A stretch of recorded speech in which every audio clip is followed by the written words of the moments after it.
small businesses experience a 22% closure rate as the result of COVID-19 pandemic from February to April of 2020. But the closure rate for minority-owned businesses are significantly higher, with 41% of Black-owned businesses, 32% of Latinx-owned businesses, and 20% of Asian-owned businesses closed over the same period. Now, in April of this year, the Federal Reserve Bank of New York reported that minority and women-owned businesses are significantly more likely to show signs of limited financial health and are twice as likely to be classified as at risk or distressed than non-minority small businesses. Further, distressed companies are 3 times likely as healthy business to close because of a 2-month revenue shock. The PPP program, established under the CARES Act and administered by the Small Business Administration and Treasury as funding lifelines for distressed businesses responding to the COVID-19 pandemic. But recent analysis by the Color of Change in the United States found that only 1 in 10 African American and Latinx-owned businesses received the requested funds through the program. I have heard from many minority-owned businesses who did everything right, yet they did not get a loan number or a loan in the first round.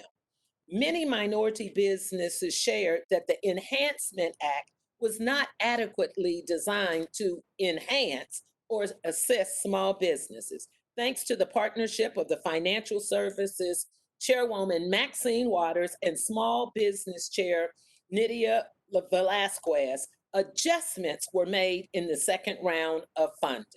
On June 30th, the Small Business Administration announced that $4.9 million loans totaling $521 billion have been granted by the PPP. So now let me just say, I look forward to hearing from our distinguished witnesses who share key insights regarding the ongoing plight of minority and women-owned businesses and what steps the Congress and the private sector can take to ensure necessary and fair inclusion in the economy.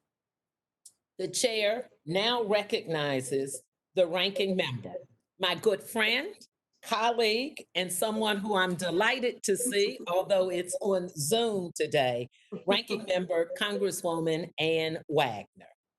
I thank you, Madam Chairwoman, and it's a delight to see you and all of our committee here this afternoon. And thank you for holding this hearing. I want to welcome and then thank our witnesses for testifying about the obstacles that women and minority-owned businesses face when it comes to accessing capital and financial services.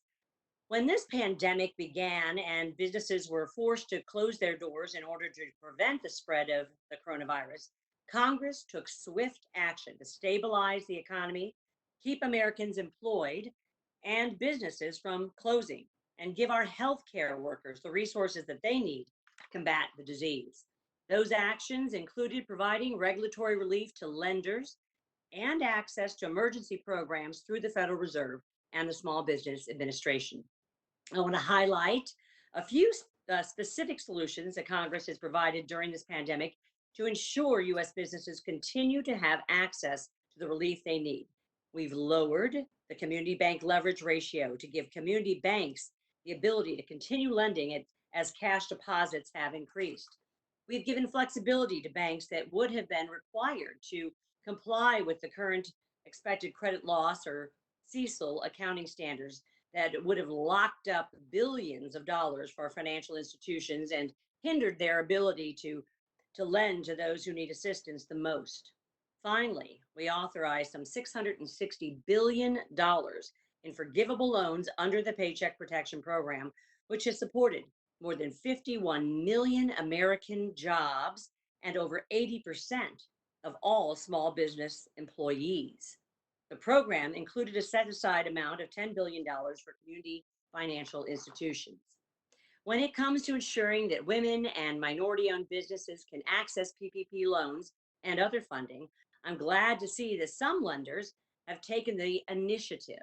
Lenders such as Citigroup, JP Morgan Chase, and the Bank of America have provided data highlighting their work to ensure that PPP is available to a diverse group of customers.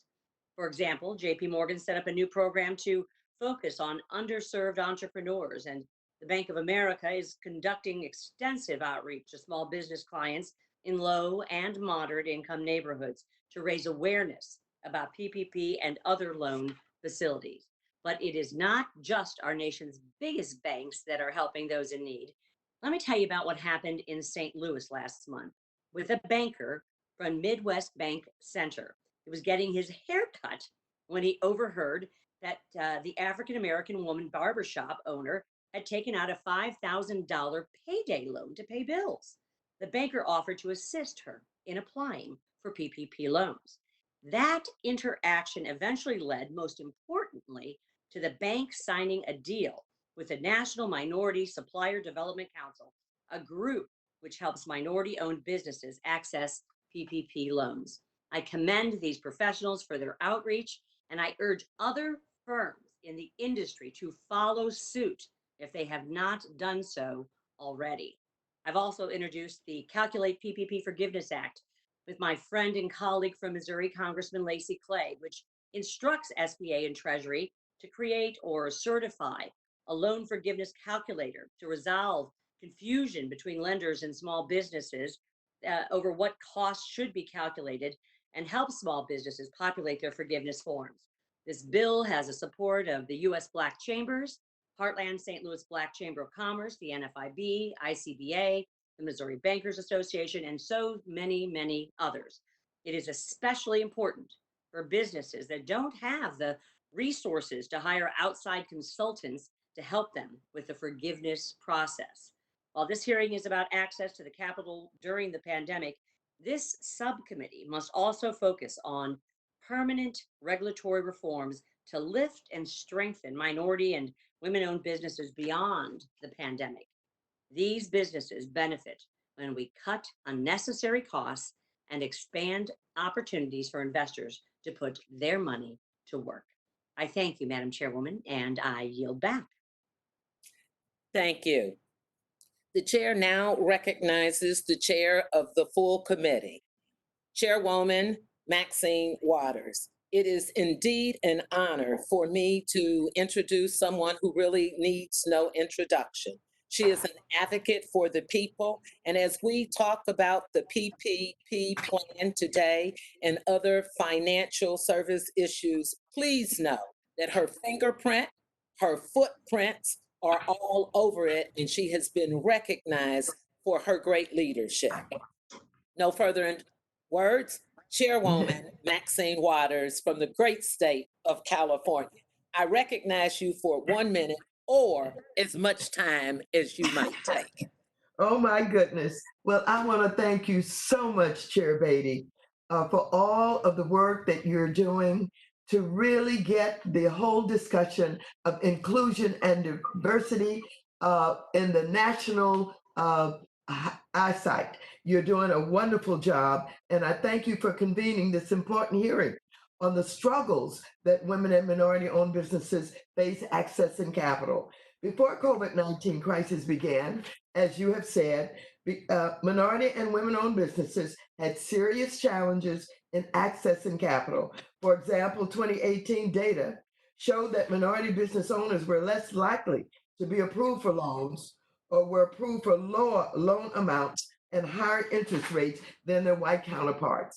Forbes also reported that when women and minority-owned business owners apply for loans, they're often rejected due to a lack of assets caused by the widening racial and gender wealth gap. Despite these challenges, women and minority-owned businesses have grown 10 times faster than all other U.S. small businesses. However, we will never close the racial and gender gap and provide for expanded entrepreneurship opportunities for women and people of color until we can address these capital challenges. So I'm very pleased to be here with you today, and I look forward to hearing from our witnesses. I thank our witnesses for being here, and I'm looking forward to hearing their views on how to help solve this challenge.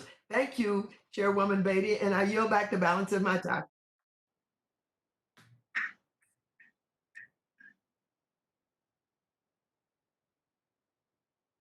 And thank you, Madam Chairwoman. Today, I too am honored to welcome the testimony of our four witnesses. Mr. Ron Busby Sr., President and CEO of the United States Black Chamber of Commerce. Ron is a former CEO and serves on the Pfizer Small Business Council and White House African American Leadership Council.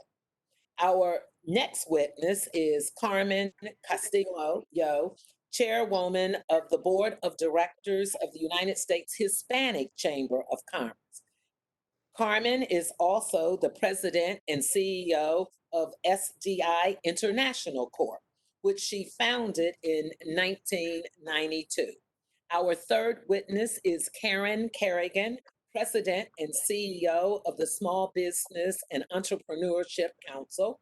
Karen has been appointed to numerous federal advisory boards, including the National Women's Business Council, the U.S.-Iraq Business Dialogue, and the United States Treasurer's Taxpayer Advisory Panel.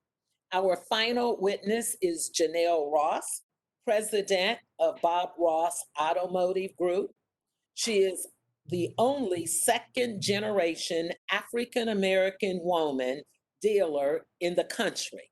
Jenell also serves as the chair of the board of directors for the Cincinnati branch of the Federal Reserve Bank of Cleveland.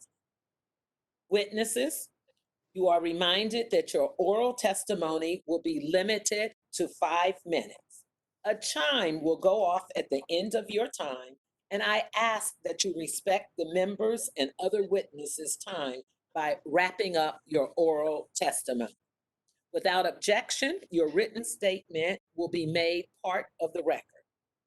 Ron, you are now recognized for 5 minutes to give oral presentation on your testimony. Thank you.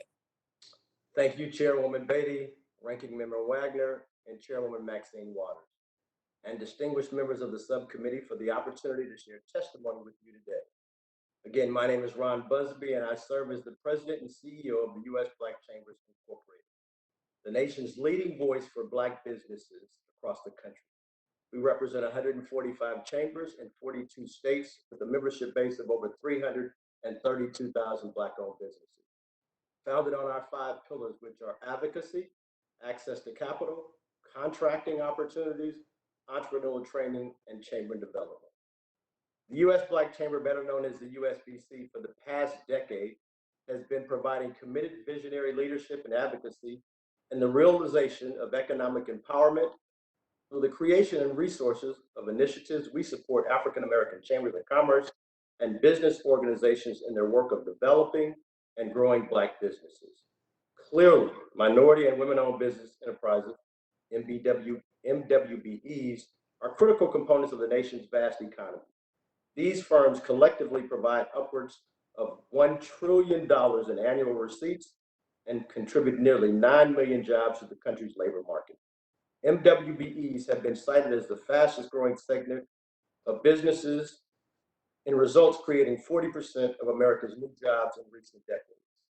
Despite this extraordinary impact, it is Black business owners and entrepreneurs that history and data shows face systemic barriers to entrepreneurial resources and access to capital, among other daunting challenges. In light of these facts, we believe that strategically engineered policy can put a stop to continuing disparity experienced by Black-owned businesses. Our participation in today's virtual hearing underscores the critical role of continued advocacy to the establishment of public policy that addresses continuing challenges in accessing capital and financial services. Amidst the ongoing health and economic crisis, the most prevalent disparities exist within Black America. Case in point, the country lost 3.3 million small businesses in the first and second quarter of the year, but the number of Black entrepreneurs declined 41%. Nearly 450,000 Black-owned businesses were closed between the months of February and April. In addition to this disproportionate decline, Black America suffered the brunt of the labor loss during the pandemic. The Black unemployment rate peaked nearly 17% last month. Despite the number of Black-owned businesses located in the nation's fastest-growing markets, these enterprises faced economic derailment and revenue loss prior to the pandemic, in part because Black firms are overwhelmingly represented among the high-impact industries, and in part because they were already in weaker financial positions. The pandemic simply exacerbated the challenge.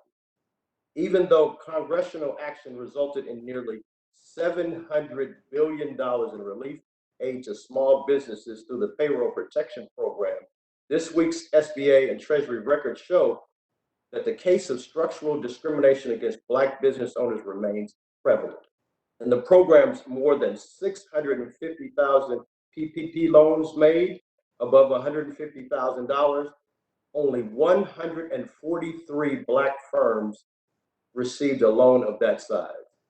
90% of the members of the U.S. Black Chamber have reported that they found far less of what they asked for or none at all. Fortunately, we here at the U.S. Black Chambers are working to address these disparities by creating resources and funding that bridges the gaps in effective federal policy. To jumpstart recovery, our organization recently launched a transformative initiative entitled the Buy Black Platform, which focuses on supporting the millions of Black businesses by providing grassroots assistance to the smallest Black firms in one digital marketplace. USBC is also forging ahead with a group of industry-leading technology partners to announce a Black business certification program aimed at increasing contract awards from both the federal government as well as corporate America. These programs will put corporate and government sector rhetoric to the test and truly improve the investments within our community. These are just a few actions that the USBC is taking to ensure that Black Americans weather this storm. We welcome federal legislation that will bolster, not overlook, Black America and close the expanding racial wealth gap. We welcome the challenges that the Chamber has passed, the HEROES Act, but believe legislators who understand the importance of safeguarding the Black community must embrace equitable policy that will include reforming the 8A program to make sure that the most vulnerable and impacted entities, Black firms, receive priorities focused between 2021 and 2026. Reauthorize the Obama-era Quick Pay Initiative to guarantee that Black government contractors are paid within 15-day period, and also ensure that within the discussion of a new infrastructure bill that Black and local businesses are included in the contract opportunity. Reconsider the OCC's new CRA proposal to certify that changes truly benefit Black America, and prioritize legislation that will provide Black-owned businesses with additional access to SBA loans, training and education programs, tax incentives to invest in startups. Finally, lawmakers must pass legislation that will codify the MBDA into law, increase Department of Commerce's appropriation. I must remind the gentleman his time is up, but thank you very much. Thank you. Thank you.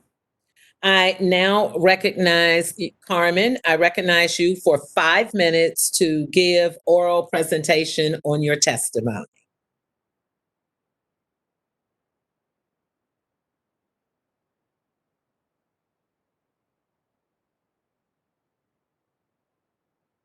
She's muted.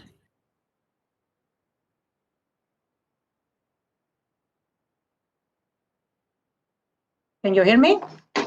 Yes, thank you very much. You may proceed. Thank you, Chairwoman Waters, Chairwoman Beatty, and members of this committee for the opportunity to share testimony on behalf of the U.S. Hispanic Chamber of Commerce. I am the President and CEO of SDI International, one of the largest minority and women-owned businesses in the U.S. My team has been providing procurement and business services to Fortune 500 companies for the last 27 years.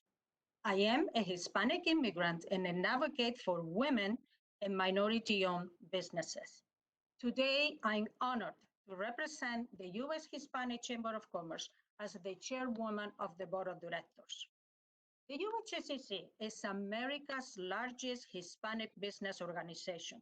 We operate as an umbrella for more than 250 local Hispanic chambers, and business associations nationwide. We represent over 4.7 million Hispanic business enterprises that contribute an estimated 800 billion annually to the U.S. economy. The Hispanic community has been affected the most economically by COVID-19. A study made by Stanford University shows that 65% of Latino-owned companies in the U.S. report they will not be able to continue operating beyond 6 months. This is the reason why 60% of Latino families have lost jobs and pay cuts since the pandemic began. Furthermore, working from home is not an option for over 84% of Latinos, making our community extremely vulnerable to the challenges our country is facing. According to a US Latino survey, millions of Latino families and businesses did not receive any support from the CARES Act, including 48% of households earning less than $25,000 a year. Due to the severity and urgency of the situation, we would like to collaborate with congressional leaders to participate in the creation of legislation that will economically impact Hispanic businesses. We are advocating for the following: expand opportunities for our business community to participate in federal procurement contracting. We stand ready to serve as a technical assistant bridge to provide necessary education for our members. Forgive all 2019 payroll taxes for America's 30 million small businesses. Provide an additional $65 billion for a minority equity fund to support minority business enterprises through economic relief programs implemented by Treasury, the Fed, and SBA. Expand lending for minority depository institutions and community development financial institutions. More transparent reporting on the Paycheck Protection Program and disaster relief programs. As Congress continues to allocate stimulus funding, minorities need to be included in the management, distribution, and grant allocation of these funded programs with the same access to Congress as any large company. Allow undocumented business owners and undocumented workers who can prove that they have paid U.S. taxes in 2018 to take advantage of the existing CARES Act and other stimulus funding. I would like to share statistics related to the economic impact. Prior to COVID-19, Latinos started businesses at 3 times the rate the national average, and Latinas started businesses at 6 times that rate. 1 out of every 4 small businesses are run by a Hispanic entrepreneur.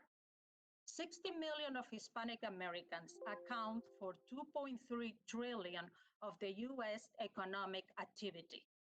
If Congress encourages financial institutions to provide capital for our community to scale up, an additional 1.38 trillion will be generated for the U.S. economy. If we fail to support our businesses, our economy will shrink by billions. We believe far exceeding the investment needed from the federal government in order to rescue them. I thank you for your time, and we look forward to collaborating with you to create a lasting change. Thank you. Thank you very much. Kerrigan, you are now recognized for 5 minutes to give an oral presentation on your testimony. Thank you very much, and good afternoon, Chairwoman Beatty, Ranking Member Wagner, and of course, Chairwoman Waters, all members of the committee. Thank you for the opportunity to be a part of this hearing today and for focusing on the critical issue of access to capital for women and minority-owned businesses, particularly during this unprecedented period of time for all small businesses and indeed all Americans. SBE Council is an advocacy, research, and education organization dedicated to protecting small business, promoting entrepreneurship, And for more than 25 years now, we've worked on a range of issues, including access to capital to strengthen the ecosystem for startup activity and small business growth. As noted by my fellow witnesses, closed financial networks, longstanding financial institutional biases, and underserved markets work against the efforts of women and minority entrepreneurs who need capital to start up, operate, and grow their businesses. While the bipartisan CARES Act got money out the door quickly and helped many small businesses, the distribution channels of the first tranche of the funding underscored how the traditional financial system leaves many small businesses behind, particularly women and minority-owned businesses. That is why, and very early on, before the launch of PPP, we were vocal advocates to bring fintech lenders into the program to reach the kind of businesses PPP was also intended to reach, including women and minority-owned businesses. Bringing fintech into the PPP program certainly helped in reaching many small businesses that were falling through the cracks, but even when you account for their participation along with the late involvement of the CDFIs, significant numbers of women and minority-owned businesses have been left without the capital they need or needed to weather and navigate the COVID-19 crisis. As I noted in my written testimony, this was likely related to the design of PPP, which many self-employed sole proprietors felt was not structured for them. As we know, as many as 95% of Black entrepreneurs are sole proprietors, and 88% of women-owned businesses fall into this category as well. So we know that Congress is looking at some additional fixes for perhaps a P4 program, many of the elements that we support to address these shortfalls, and SBE Council is engaged in these discussions. Support is obviously still needed given the uncertainty of the pandemic and how it is and will continue to affect reopenings and the economy moving forward. In a recent NABO survey, 45% of respondents stated that they still need access to capital in the form of grants or loans. We see the private sector, large companies, successful entrepreneurs, as well as state and local governments stepping up to meet the capital needs of struggling small businesses, and we hope this continues because the need is vast. And we were pleased to see the SEC advance a temporary and conditional rule that eases some of the red tape and costs associated with regulated crowdfunding. Small businesses are just learning of this temporary rule, which unfortunately expires August 31st, and we are asking that it be extended at least to the end of the year. The rule truly was designed to help small businesses, and the feedback that I am getting from several of our online platform members that we work with, who largely serve women and minority businesses, is that the relief is making a difference in terms of making this method of financing more accessible to these firms. With respect to investment crowdfunding in general, there is a tremendous potential and momentum behind this approach to financing for women and minority entrepreneurs. We believe another proposed rulemaking moving through the SEC, which allows for testing the waters, lifting the cap that can be raised from 1 million to 5 million, the use of special purpose vehicles as passed by the House in legislation sponsored by Chairwoman Waters, and demo day clarification will simplify and improve the crowdfunding offering framework, which will make it more accessible and cost efficient for women and minority entrepreneurs. We are also exploring the concept of a crowdfunding public-private partnership, whereby the federal government can match successful raises up to a certain dollar amount, along with investment tax credits.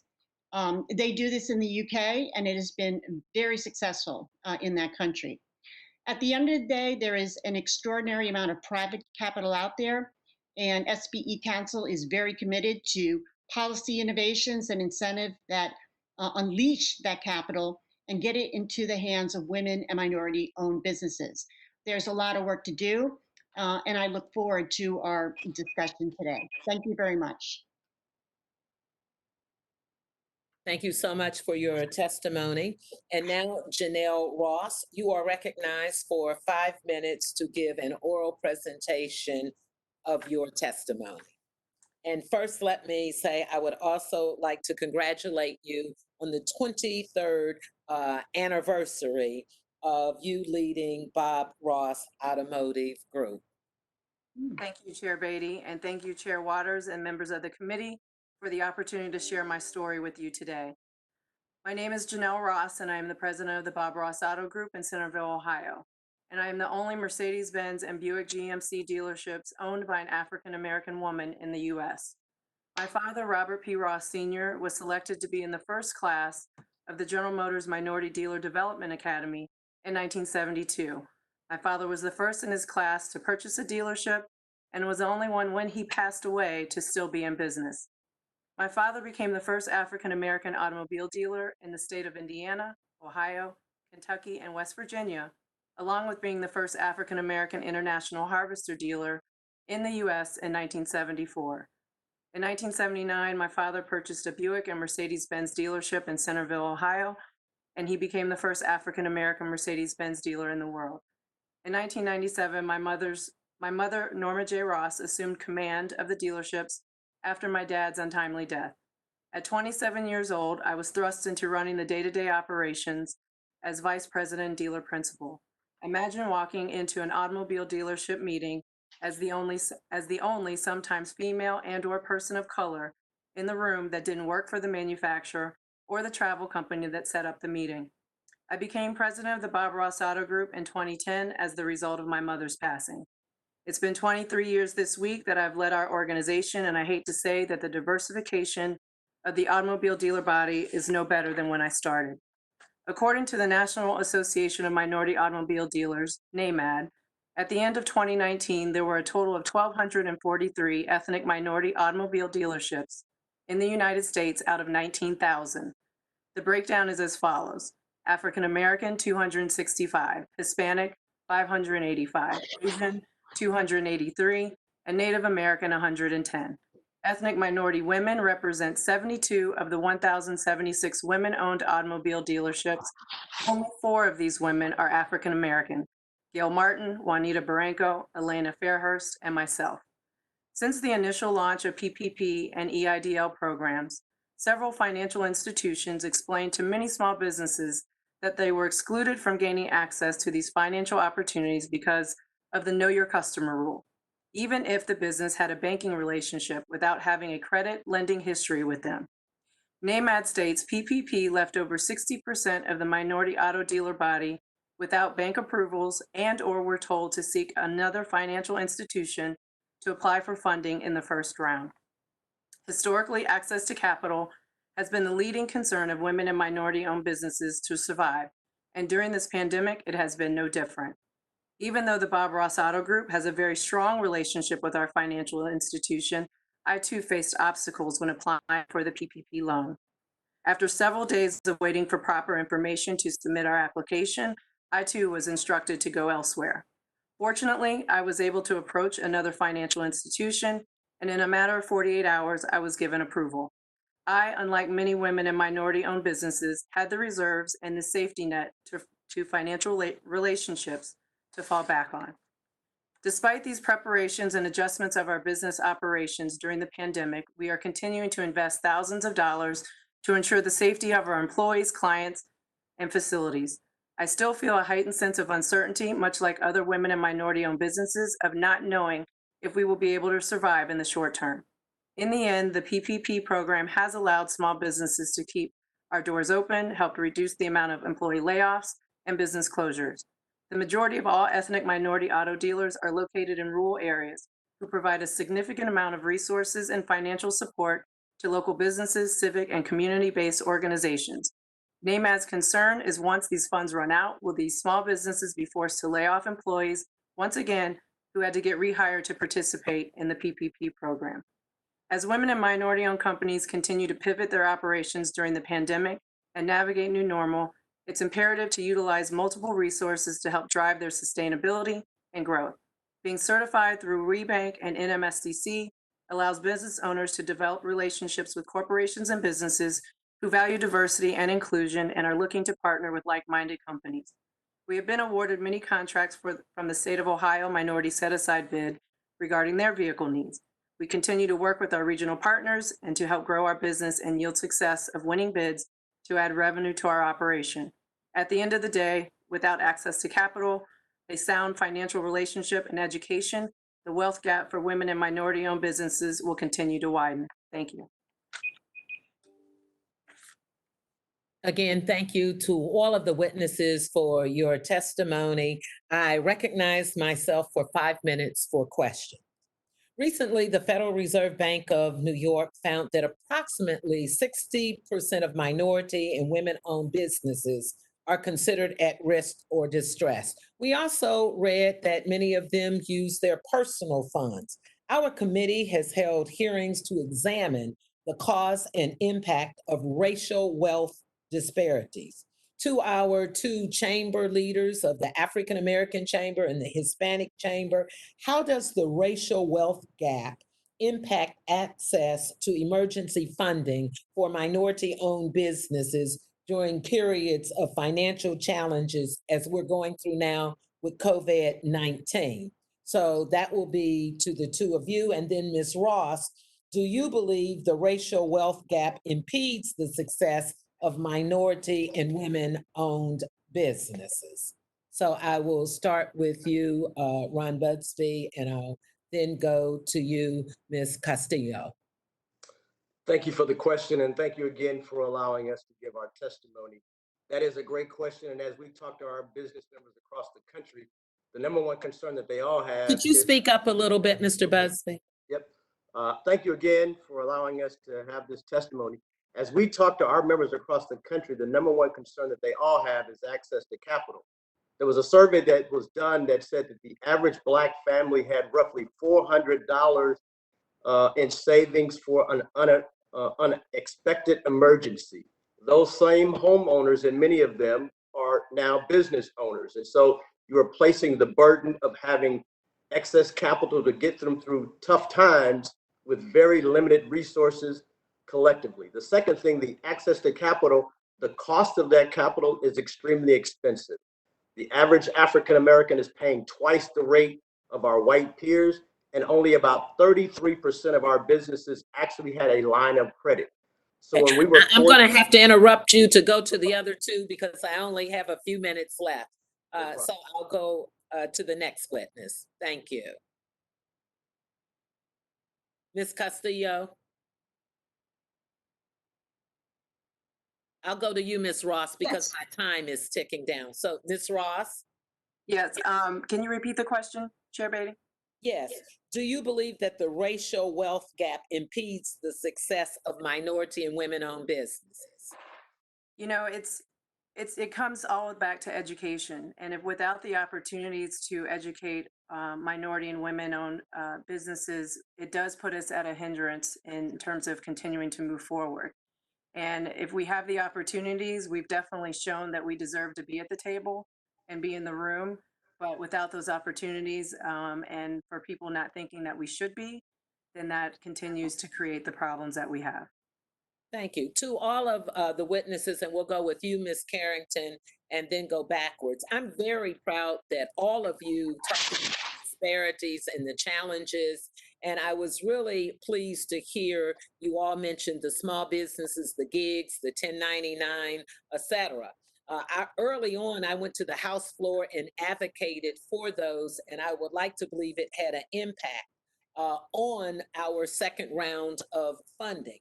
The question is, what would you say to corporate America and to banks right now in this space we're in? People are really putting more value. Majority companies are coming to us with money. Maybe some of it is guilt dollars. What would you say to them to help put more African American and other minority businesses into the hopper? Ms. Kerrigan.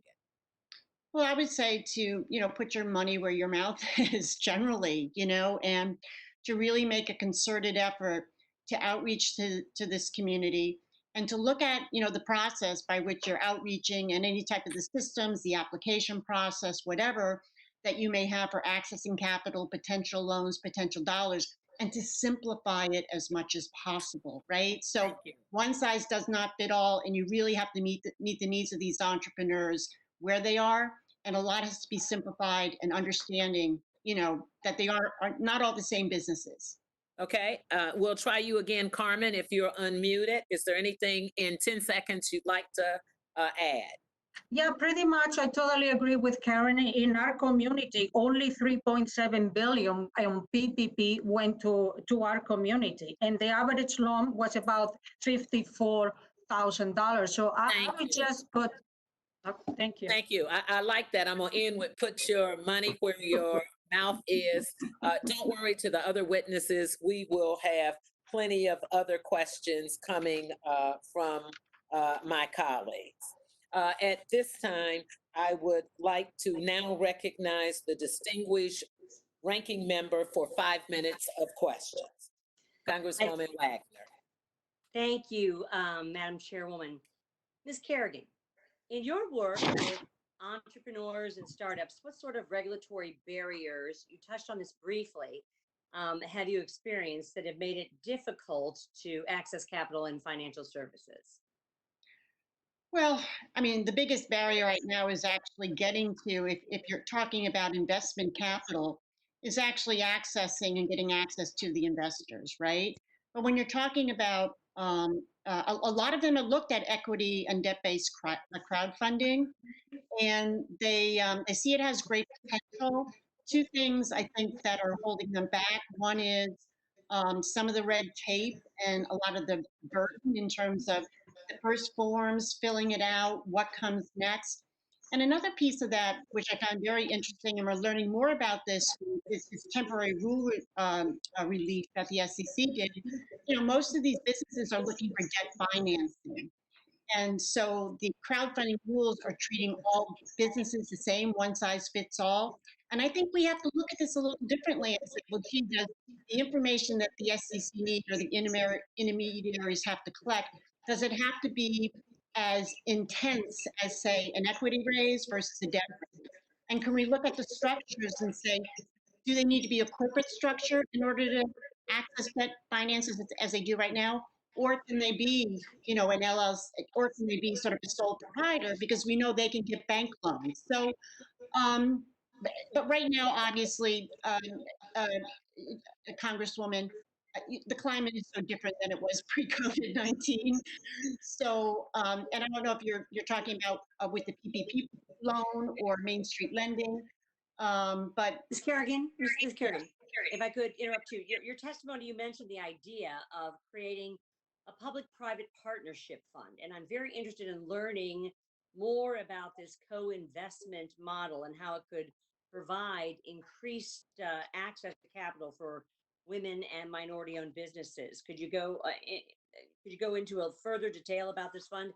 You also mentioned a United Kingdom has a co-investment model. And if you have any specific data on the success of the program for women and minority owned businesses, I'm most very interested. yeah, and I'll follow up with more specific information and data. Yeah, we're just beginning to talk to our members and sort of the crowdfunding community about this. It exists in the UK. It has been very successful, so much to the extent that they are increasing the fund. You know, most of the startup ecosystem raises its money online now because there are tax credits and UK policies do support investment crowdfunding. You know, the whole notion of the public-private partnership is that the federal government, you know, will, if an issuer, if a small business has raised X amount, that the federal government will come in and will match that. But they'll work with the existing platform. So the government is not picking winners and losers. They're picking who the crowd believes, the investors believe, you know, a business that can make it. And we do know that with crowdfunding in general, that women entrepreneurs have more success at crowdfunding raises. And we do know that there are many more minority businesses that are using crowdfunding, going to their local community in order to keep those businesses in those communities and giving their customers sort of the first shot, you know, at investing in their businesses. Okay, and let me interrupt you just in the interest of time here. Ms. Castillo and Ms. Kerrigan, but Ms. Castillo, if you could go first. I was proud to introduce the Bipartisan Calculate PPP Forgiveness Act with my colleague, Congressman Lacey Clay. As I mentioned in my opening statement, this bill would direct the Small Business Administration to create or certify a PPP loan forgiveness calculator that's free and accurate, so small businesses can more easily populate their loan forgiveness applications. It would also help resolve tensions between lenders and small businesses over what payroll expenses should be covered, et cetera. Would this benefit your members as they navigate forgiveness applications, Ms. Castillo? Yeah, I think it will. I really think it will. They do need quite a lot of education as well, but I like that what you just proposed. Yes. Ms. Kerrigan? Yes, You I hear think me? it's a great idea because it would promote certainty across the financial, we're all using the same calculator, right? And I think having it as simple and certain so that businesses know what the government is putting out there in terms of what will be forgivable, it's across the board and it's Yep. not arbitrary. I think it's very important. We're going to try and include this in the next package going forward. So I thank you for your input. And Madam Chairwoman, I am out of time and I yield back. Thank you very much. The chair now recognizes the distinguished chairwoman of the Financial Services Committee, Congresswoman Maxine Waters. We're going to unmute here now. Thank you. Well, let me just say that as I am sitting here watching you, and I'm thinking that how important diversity and inclusion is. If it was not for diversity and inclusion, I would not be sitting here with you on this very, very important hearing. You would not be sitting here as the chair of the Subcommittee on Diversity and Inclusion.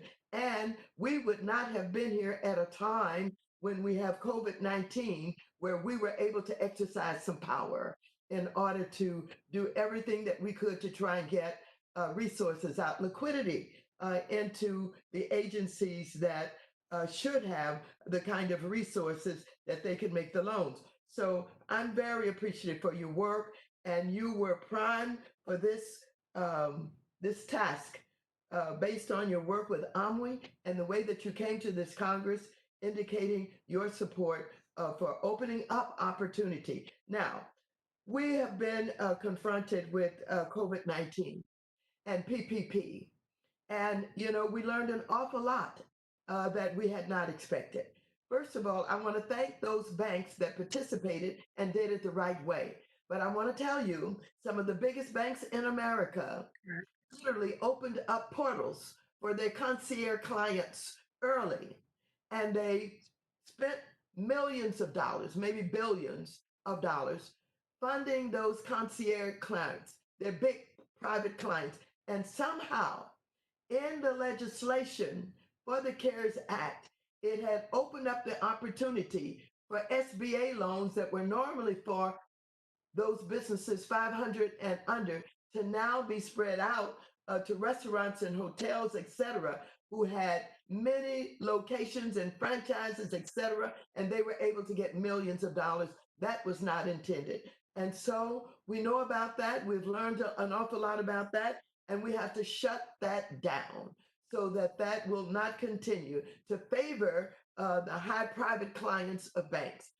In addition to that, we learned an awful lot about what was going on with our Minority Business Development Agency that was created by an executive order in 1969 for Minority Business Development Agency was supposed to be tasked to foster growth of minority-owned businesses in America.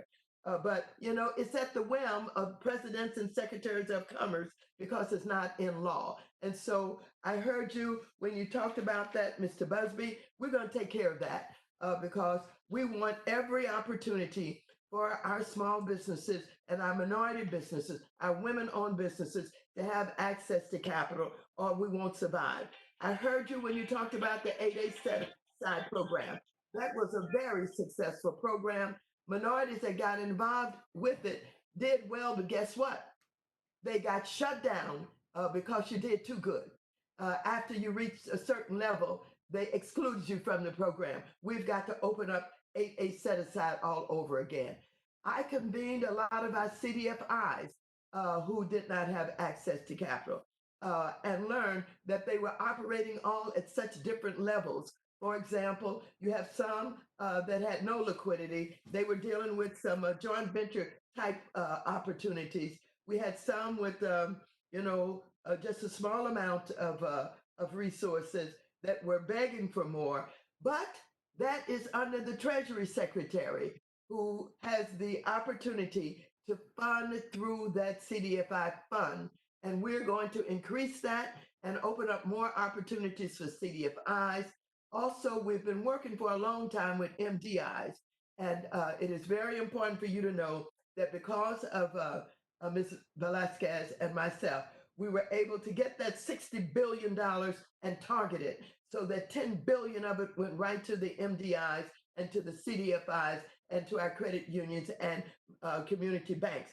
It would not have happened had it not been minority women sitting there. That's why opening up opportunity and diversity and inclusion is so important everywhere, in the private sector, in the government sector, everywhere. Unless you have people who not only understand these issues, but have been the victims of these issues and see how wealth has not been able to be accumulated in our communities, you'll never get the opportunities open up. So I'm pleased that we were able to get right to Mr. Mnuchin, the treasurer, right to Mr. Powell, that is also with the feds, so that we were able to change some of the ways that they were doing things. I won't go into all of that now, but we absolutely changed the way that the Main Street facility was operating with the feds. We absolutely was able to get the $60 billion and direct more toward the CDFIs. And so I'm so thankful for your work, Ms. Beatty. I'm so thankful for this hearing. I'm so thankful for the witnesses who are telling us how we can even do better. And I'm looking forward to correcting some things, to looking at the fintechs to open up another opportunity. And I yield back the balance of my time, and I thank you for allowing me this time. Thank you very much to our chairwoman. Now the chair recognizes the gentleman from West Virginia's 2nd District, Mr. Mooney.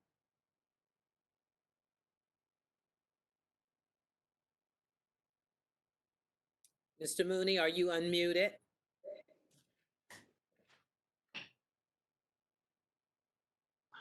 Yeah, I'm unmuted here. I don't have any Proceed. further comments. Thank you. Thank you. The gentleman yields back. I yield back. Now it is my distinct honor to introduce the subcommittee chairman, Mr. Clay, who is chair of Housing, Community Development, and Insurance. You are recognized for 5 minutes of questions. Thank you, Madam Chair, and thank the ranking member Wagner for conducting this most important hearing. And let me thank the witnesses for their participation today.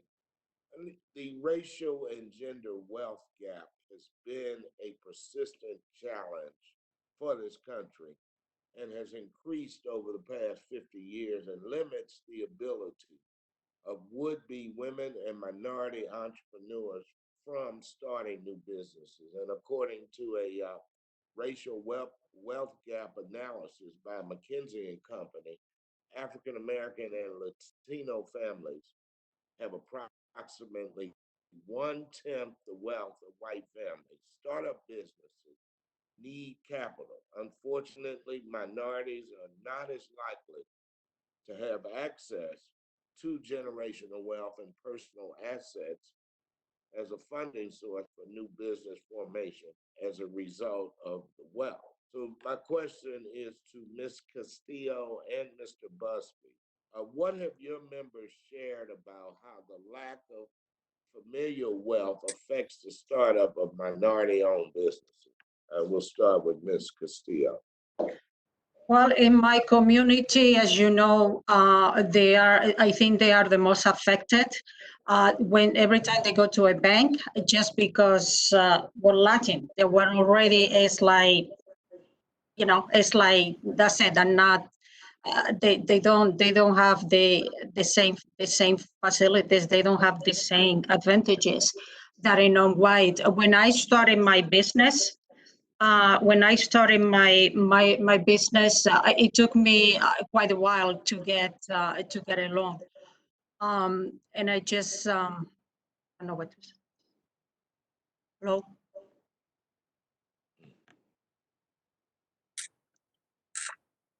Hello. Yes. You may Hello? proceed. We have in our board of directors, can you hear me now? I'm sorry. Yeah, in Yeah. our board of directors, we have several financial institutions, and those financial institutions, they are very committed to our community. They do have special programs for them. And like, for example, JP Morgan and Goldman Sachs and Wells Fargo. And they do have special programs just for us, and they certainly treat us all equally. Thank you for your response. Mr. Busby, how has the lack of familial wealth affected the startup of minority-owned business? Thank you, Representative Clay, for your question. Again, if you ask any small business owner what their number one concern is, they will say access to capital. But when you ask a Black business owner, he will say, or she, is number one, number two, and number three concern is access to capital. Not just the access, but the affordability as well as the availability of capital to be able to start and sustain their businesses, and not just through pandemics, but just through normal business practices. It is extremely difficult for Black businesses to be able to access the capital. And the reason that it's important is we lost 450,000 Black-owned businesses during these last 3 months, which means they all have customers, clients, vendors, employees. And for those existing Black-owned businesses, we need to look at mergers, acquisitions, joint ventures to be able to take advantage of those lost businesses, to be able to merge those into our existing Black-owned businesses. And so at the U.S. Black Chamber, I know I have heard the conversation about fintech. We believe that the future of Black-owned businesses is going to be with traditional Black and minority CDFIs. During this pandemic, they told us to go to your existing bank to ensure that you had a relationship to get the funds. If we don't establish banking relationships now, during the future, our businesses will be hit twice as hard. And so for us, we're looking for capital, but also we're looking for institutions, financial, to ensure that they lower or remove the barriers to credit and make sure that it's affordable for our businesses. Thank you so much for that. And I heard Representative Wagner, the example of a barber shop having to go to a payday loan. I want to say Ms. Ross mentioned that one of the obstructions in the PPP program was with not having a loan activity with an institution. Could any of the witnesses respond to that? Oh. Real quick, anyone want to talk about the challenges the businesses made that they had when they went for PPP? Well, the first, if the name of the program was the Payroll Protection Plan, and of the 2.6 million Black-owned businesses, only 2.5 million have no employees. It only left roughly 100,000 Black-owned firms that were even qualified to go and get the additional funding that they needed. So just on the name of the program, many of our businesses said it did not include us. Secondly, if I had to have a banking relationship with a lending officer, only 30% of our businesses had that. Third, if they made the program available on a Friday, I'm having a little trouble hearing you, can you hear me? The gentleman's time, I have to remind the gentleman that his time is up. I'm sorry. I yield back. Thank you. The gentleman yields back. The chair now recognizes the gentleman from Tennessee's 18th district, Mr. Costos, for 5 minutes of questioning. Thank you. I want to thank the chairwoman for convening today's hearing and the ranking member, and certainly appreciate all the witnesses coming before us to testify today.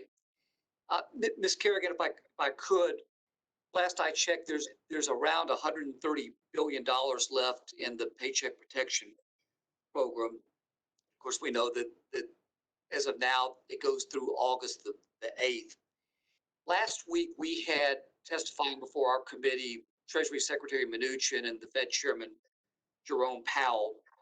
Secretary Mnuchin, in his remarks, said that he wanted to repurpose the remaining money to assist what he characterized were especially hard-hit businesses. My question to you is, if you had 15 minutes directly with Secretary Mnuchin or Fed Chairman Powell, what would you tell them about specific ways to use this leftover money to provide additional relief, specifically to minority-owned businesses or women-owned businesses? Well, I think as the program went on and as there were changes made and they began to onboard fintech and CDFIs and, the distribution channels, I think got better in terms of reaching, more women and minority entrepreneurs and self-employed, businesses and all of those types of businesses that didn't have those commercial relationships with their banks. But I would say this, I think, in acknowledging and recognizing that they do want to address the hardest hit and those businesses that weren't able to, capitalize or use the program the first time around, they're on the right track. And if we are repurposing the money, there does need to be some of that money that will be sort of set aside, for employees with 10 employers with 10 employees or less. That, we do need to look at, yes, those industries that have been hard hit and perhaps allow some of those businesses to come back for another PPP loan. But I would also say that you need to broaden the usage of what can be forgiven. The 75-25 rule that became 60-40. I mean, that was very restrictive to many types of small businesses, those with high overhead, those self-employed people. So we need to change that. You need to include a lot more in forgivable expenses, PPE, cloud services, all the things that businesses have had to expend money on in order to survive COVID-19. And then finally, I would say that you really need to simplify the whole process. And if you're going to start the program and it's going to be repurposed from the get-go, there's got to be clear guidance. It can't continually change. And, that confused so many small businesses. So a simple application process, reaching more businesses, dedicated and targeted to the smallest of businesses, broad usage, I forgot the last one, but I've already said it in my remarks, but really, guidance. I mean, when you come out of the program, when you launch out of it, the guidance has to be clear. It's very, very important. Thank you. Ms. Ross, in your testimony, you talked about difficulty you had trying to first apply for it. Ultimately, you got the PPP loan. How confusing did you find the guidance that was given to you during the course of the process, or how difficult? Well, being a small business owner, as things were evolving and changing daily, and trying to make sure the health of our employees was first important to us. But the guidance, as Karen said, continued to change, and ultimately the application wasn't as bad. But now looking at the forgiveness application is like 4 times or probably 8 times the length of what the original application was. So with that, we've spent a lot of time, my management team and I, of trying to make sure that we're following the guidelines in terms of getting the most forgiven, but those keep changing. So it's what we worked on a month ago has changed for today. And I received an actual email last week that said we're still not at a position to really go forward with the application on the forgiveness, and that we should have that in another month or so. So it has taken a lot of time away from us having to navigate and pivot and change our organization. And being an automobile dealership during a pandemic with the number of touch points of us involved with vehicles and getting people to understand that has been increasingly difficult from a compliance perspective. So it's just added to the uncertainty and the anxiety of making sure that we're following all guidelines in addition to health and safety guidelines as well. Thank you so much. I yield back.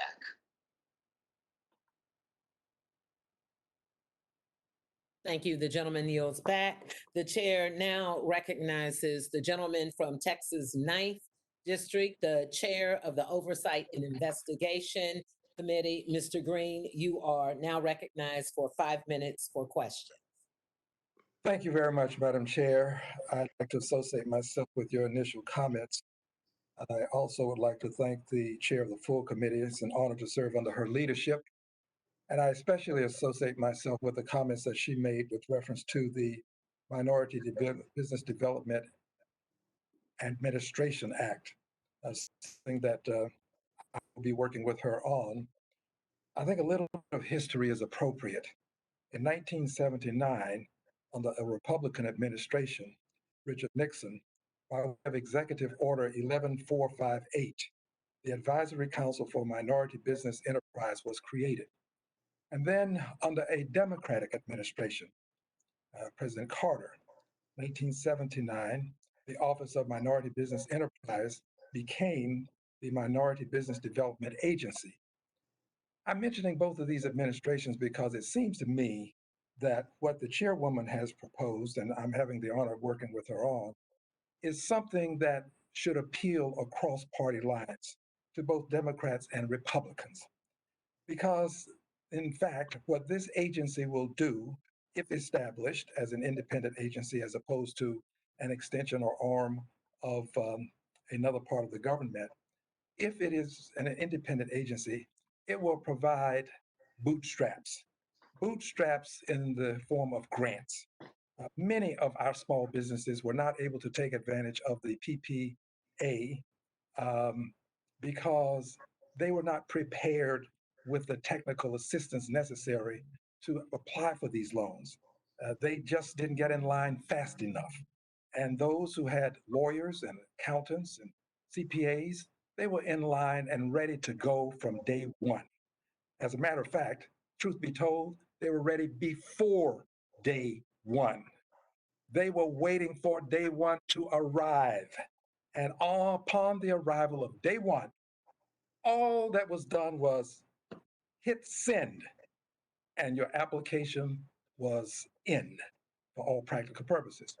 Well, what we'd like to do is provide these small businesses with the bootstraps necessary to compete when opportunities are available.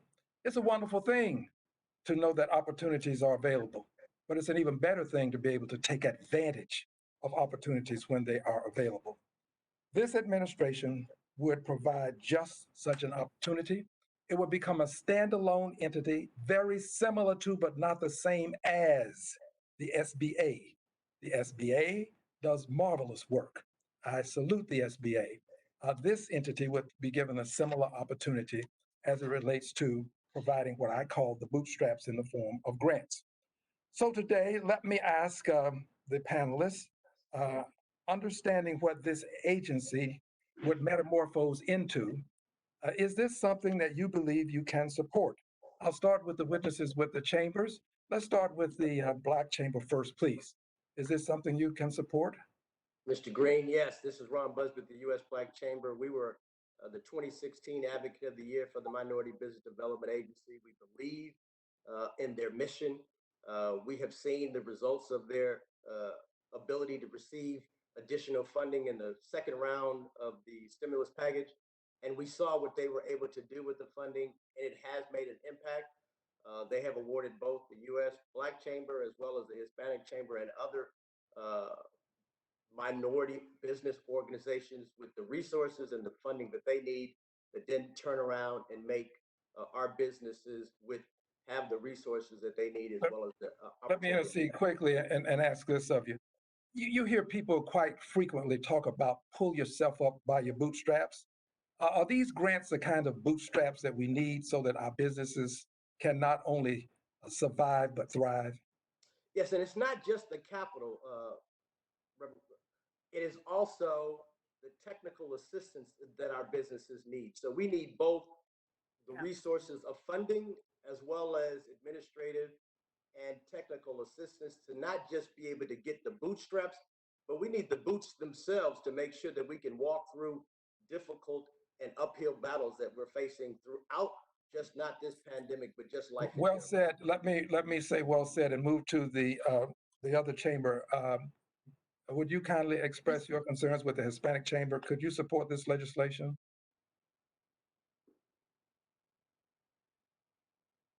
Unmute, please.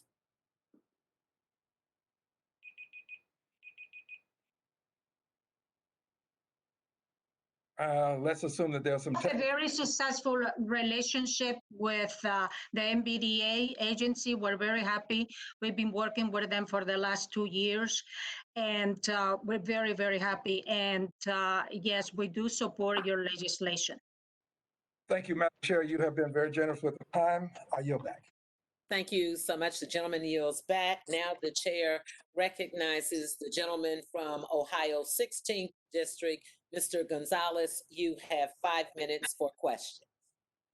Thank you, Madam Chair, and thank you, everybody, for your participation in today's very important hearing. Ms. Castillo, I want to start with you as the son of a Latino business entrepreneur. On the PPP, you talked about the difficulty that our community had in accessing the loans. I guess I have two questions. Number one, is that still the case now that we've changed the program and extended it? And if it was and is, was that because of the structure of the program or because there was something happening in the application process that was sort of weeding out Hispanic business owners? Well, it's a bit, hello, can you hear me? Yes. Can you hear me? Yes. Yeah, okay, I'm sorry, we're having a lot of technical issues. Yeah, at the beginning, actually, our community didn't get that much. It really didn't. Now, once you fix it, they get an average of like 54,000 loans, so it's better, it's better. And I think the issue is our businesses are very small businesses, as you know. It's the lack of having a line of credit or of having even the education to go and apply. The process was complex. And as you know, mostly of the first year of the PP loan went to top corporations with lawyers, corporations that have the resources. Our community just doesn't have those kind of assets. But I must say it is getting better. I think that our community has gotten like almost 7-something billion total. But in average, again, a small average of like 55,000. Thanks. And that's consistent with Mr. Busby and what she said, right? And I think what this hearing has sort of shined a light on is something we knew, which is the PPP program is not perfect. And I think also it shined a light on the fact that it just didn't hit our minority communities in the way that maybe we would want. And so as we go forward, I think retooling it or having a different program probably makes the most sense, frankly. Ms. Ross, I want to transition to you. You have such an amazing personal story, and I thank you for sharing it. And one of the things you highlighted is the difficulty that we have getting diversity in the automotive space and entrepreneurship in general. And I guess I'd like to ask you, just sort of broadly speaking, what do you think we could be doing a better job on as a society, but also congressionally, to support women and minority entrepreneurs who are taking that big risk? Well, I mean, it goes back to what I said in my statement. One is education, but the access to capital has historically limited minority, specifically in the automobile business, due to the heavy investment that is needed in order to become an automobile dealer. And within our industry, there's a lot of generational families that have been able to pass down their dealerships. And from an African American specifically perspective, we have not had that. For me to be the only female African American second generation just speaks to that volume, where there are hundreds of Caucasian women that would be able to be in that position. And I give kudos to NAMAD to starting organization to help the next generation to try to facilitate that from an earlier perspective. But it does come back to access to capital, which is a huge investment that is needed to become an automobile dealer. And if the manufacturers need to take the responsibility of assisting and widening and broadening their programs that they're offering, because there are a lot of individuals that are capable, that can perform to the level of non-minority dealers if given the opportunity. Thank you. And then Ms. Kerrigan, with my final 40 seconds, are there any statutory or regulatory barriers that you see that limit this access to capital that we could remove either temporarily or in full as we navigate the crisis? I do. I think, we're big on equity and debt-based crowdfunding. We're, led the whole effort, made that legal to begin with.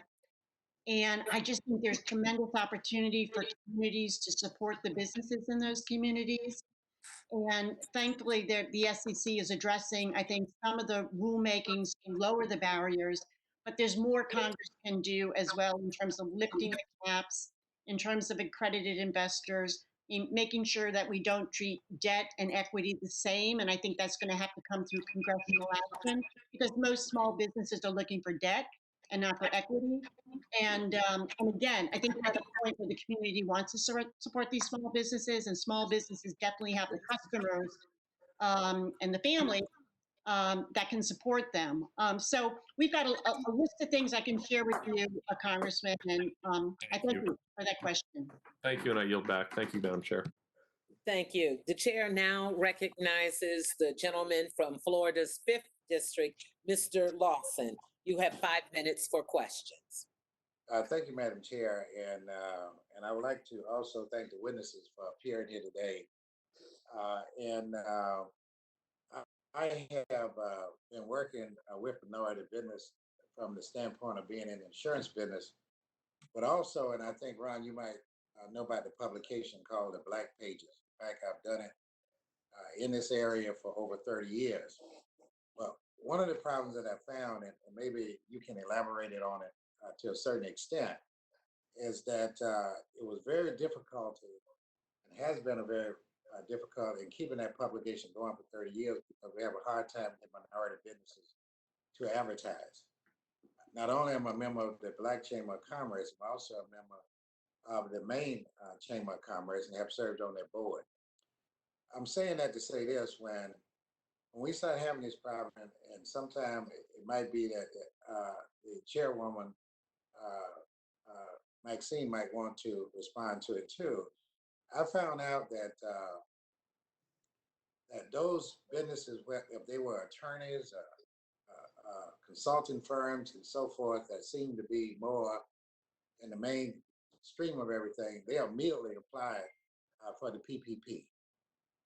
But when the people that I was concerned about, by the corner grocery stores, the barbers, the beautician, and people of this nature, and I know Ms. Ross might have some concern to say, and I don't want to take up all the time, but I had a lot of difficulty in trying to get them to even apply because it seemed to be almost, it was that fear there. And so by the time they got ready to apply, they said all the money is gone. And I know right now there's about $100 and some billion that is still in there.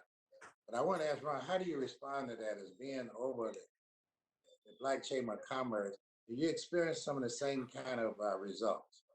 Sure, and great question. And I would say we lost 450,000 businesses. And I want to keep saying that because we have $130 billion left. Had that $130 billion been made available and accessible to those 450,000 businesses, the majority of them would still be in business. The payroll protection plan, when it came out, again, the name said payroll protection. So that meant to a business owner that did not have full-time employees, they felt that it wasn't written for them. The second piece, if you look through the legislation, the 700 plus pages, the words Black or African American were never listed. And so again, when our communities heard about the stimulus package, they felt like it wasn't necessarily for them. Third, when they said go to the bank, again, the majority of our business members across the country may know their teller, may even know who cashes their check, have a checking account, a debit card, but they didn't have a lending relationship with the bank. And so they felt like they were displaced in the opportunity. And then lastly, it was just application fatigue. And so now when you go back to business owners and say, hey, there's money still available, they're nervous because they have now heard the Internal Revenue Service has placed additional funding for internal revenue agents to go out to make sure that the small businesses that may have gotten a couple extra $1,000 are now being audited and facing extra scrutiny. And so many of them have said, hey, I think I have made it through the most difficult times. We are getting ready to reopen. And so I have to think about the future as opposed to what has happened in the last 3 months. We're trying to educate our businesses that there are funds still available, but it really is about them understanding how to go about it and making sure that it's in the banks and community CDFIs that they have relationships with. Okay, and thank you. Madam Chair, I just wanted to say, since you're here on this call, how do we get this message out to them in language, what Ron just talked about, to try to inform them? And I know Ms. Ross might have some idea, and I don't want my time to run out, but I'm just cut it off because that seemed to be a great deal of problem in the communication. It was just really unclear coming out initially who, how, when, and where. And so for our community, it just took them a few days longer. And during those course of those few days, they heard that the funding was gone. I think that as you discussed, there are great opportunities through Black pages, Black online, Black media, Black news to ensure that our businesses understand how, where, and what is responsible for getting the additional dollars. My time has run out, and I yield back, Madam Chair. Thank you. The chair now recognizes the gentleman from Wisconsin's 1st District, Mr. Stahl. You have 5 minutes for questions. Thank you very much, Chairwoman. And thank you for calling today's hearing. I think a really important topic. I want to build on what was just being discussed there and like to go back to you, Mr. Busby. One of my good friends was the head of the Milwaukee African American Chamber of Commerce, Dr. Eve Hall. Yep. She now runs the Urban League in the city of Milwaukee. And I've spoken with her and with others. And earlier, we were talking about capital formation. Representative Ann Wagner dove in there. And then later, you had comments about boots and bootstraps that I think is very topical. That not only do you need access to the capital formation, but sometimes you need to have some knowledge and some mentorship. And I know the African American Chamber of Commerce is very involved in creating those types of relationships. Could you just share what you think are some of the best practices on making sure that we're getting information out, not only broadly, but in particular in the African American community as well? Great question. And I do know Dr. Eve Hall. She's a graduate of Florida A&M University, which is also my alumni. And so when you speak to her again, tell her we said hello. I think the Urban League, as well as the U.S. Black Chamber and other local institutions, play a critical role.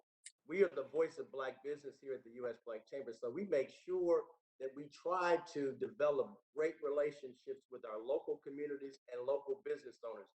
But we still have challenges. In many communities, they're facing challenges that don't reach Washington, D.C. And so when they hear about what's happening here at the nation's capital, they don't understand the impact that it has on their local business and for a local community.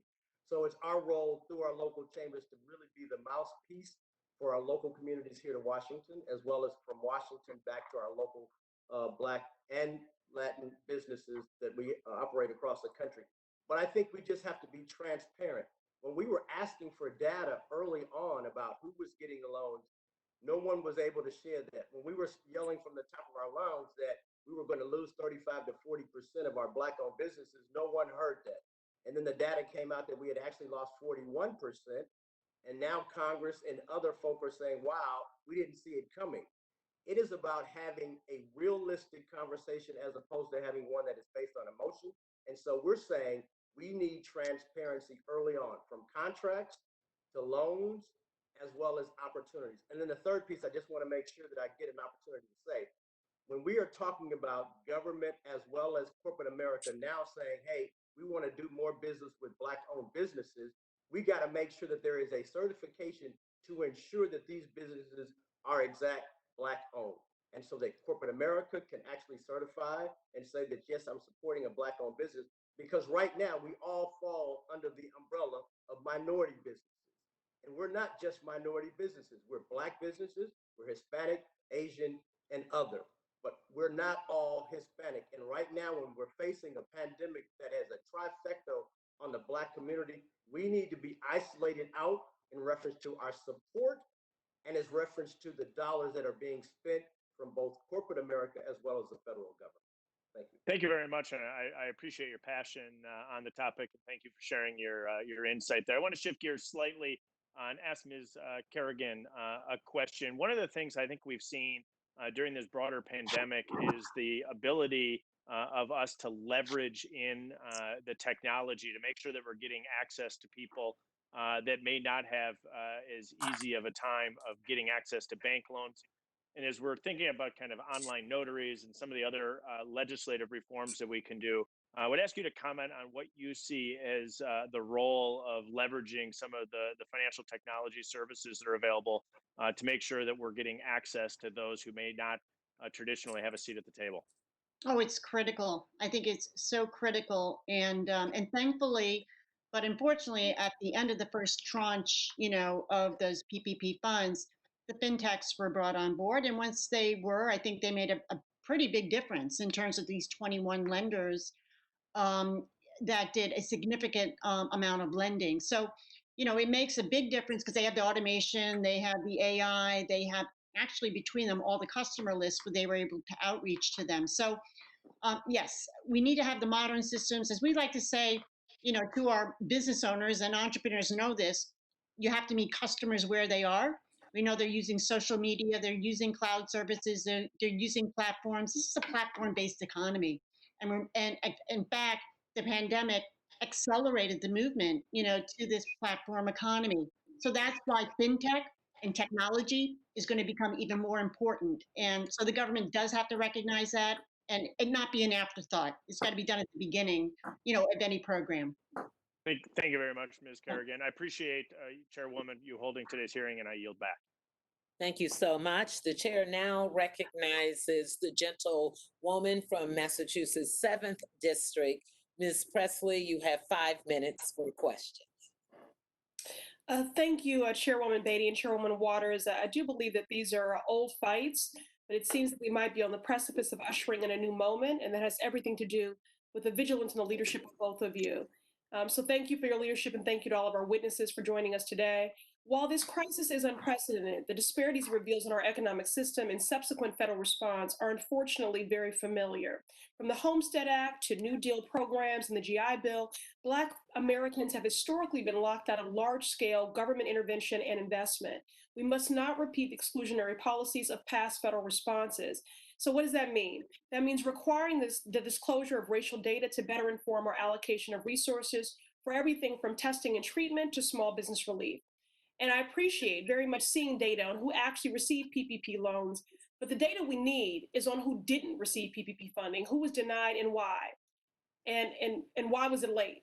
So the National Bureau of Economic Research found that 41% of Black businesses have shuttered since the pandemic began. From the onset, experts estimated that up to 95% of Black women business owners would be left out of the program. Mr. Busby, could you speak specifically to the challenges faced by Black businesses, and that PPP funding and access to it was conditioned on access to banking? Yes, again, when we first heard about the payroll protection plan, it was discussed on a Friday afternoon. By that Monday morning, the majority of the dollars had been already presented to 50 publicly traded firms in the amount of $250 billion. And so many Black firms did not find out about the opportunity until the 11th hour. We also know that, again, as I stated earlier, it was based on having a banking relationship as a lending program, and many of our businesses just did not have a loan currently because of the cost, as well as the inability to be able to get credit from an existing bank. That's and right. so that we did not. Thank you. So, right. So just reiterating that, since the majority of minority, immigrant, and women-owned businesses are micro in size, beauty salons, barbershops, bodegas, the backbones of our local economies, yet, we've just heard from struggling owners throughout the district based on the very point that you just underscored there. So the relief was nowhere to be found. And this includes Murray's Kitchen in Dorchester, which applied for PPP assistance back in May and is yet to hear back. Organizations in my district like BECMA, Commonwealth Kinship, Amplify Latinx, JPNDC, E4All, and so many others have stepped up to provide businesses with support. But ultimately, this is about federal government relief.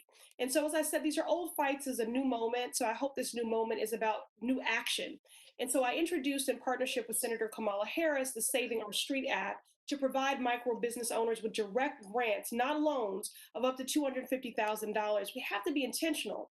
And so this bill requires 75% of the micro business assistance fund be set aside for minority and women-owned businesses. Mr. Busby, how does the SOS Act correct some of the challenges of previous relief efforts, and why is it so critical to provide relief in the form of grants instead of loans?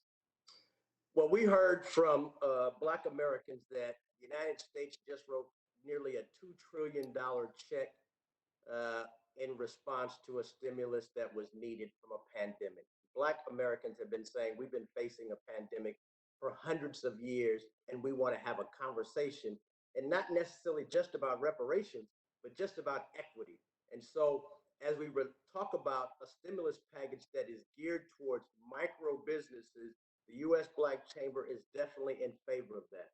We want to make sure that the dollars go to the businesses as well as the sectors that need it the most. 40% of all Black business revenue comes from 5 industries, and those 5 industries were the industries that were hit the hardest, and many of them were the same types of businesses that you have there in your district, from restaurants, beauty salons, nightclubs, social media types of places where you normally go to gather are now closed, and many of those businesses don't see the future, but they definitely need the income and as well as the grants to be able to have sustainability.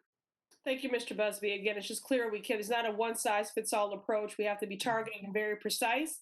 In the same way that we have codified disproportionate hurt, we can codify through lawmaking justice and equity.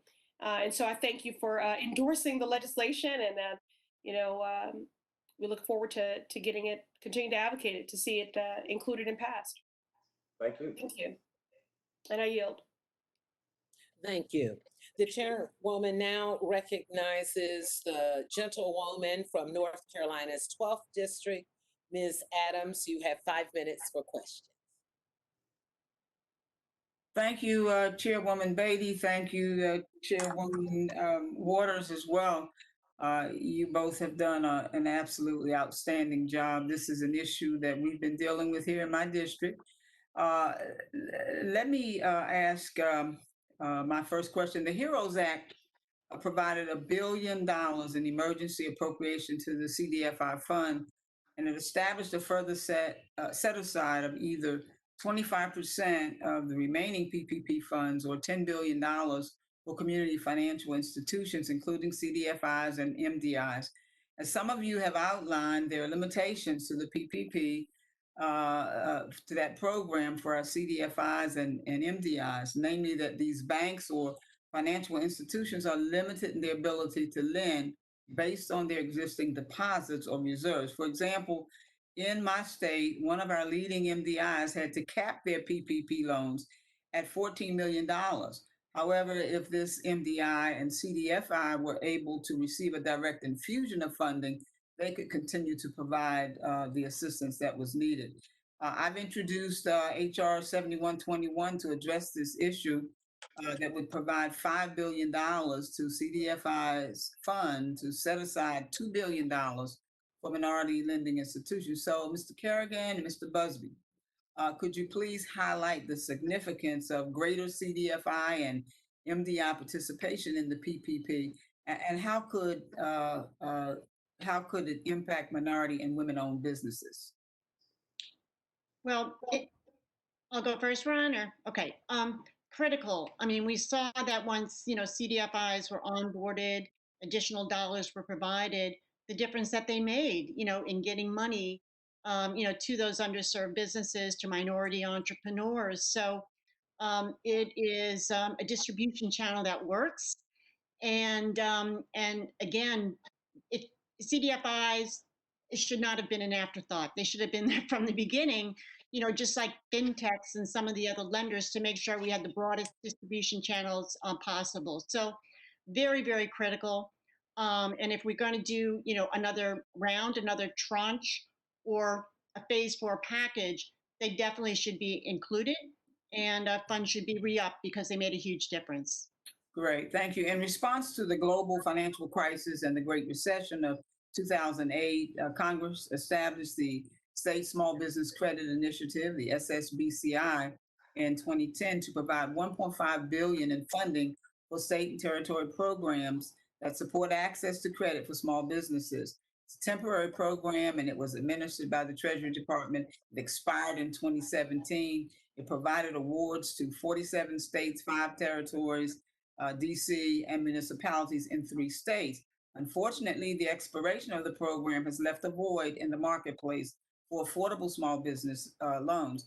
And Madam Chair, I'd like to enter 2 letters into the record from the North Carolina Community Banks. Without objection. Thank you. Ms. Castillo, Mr. Busby, how could reauthorization of the SSBCI help minority-owned businesses during this pandemic?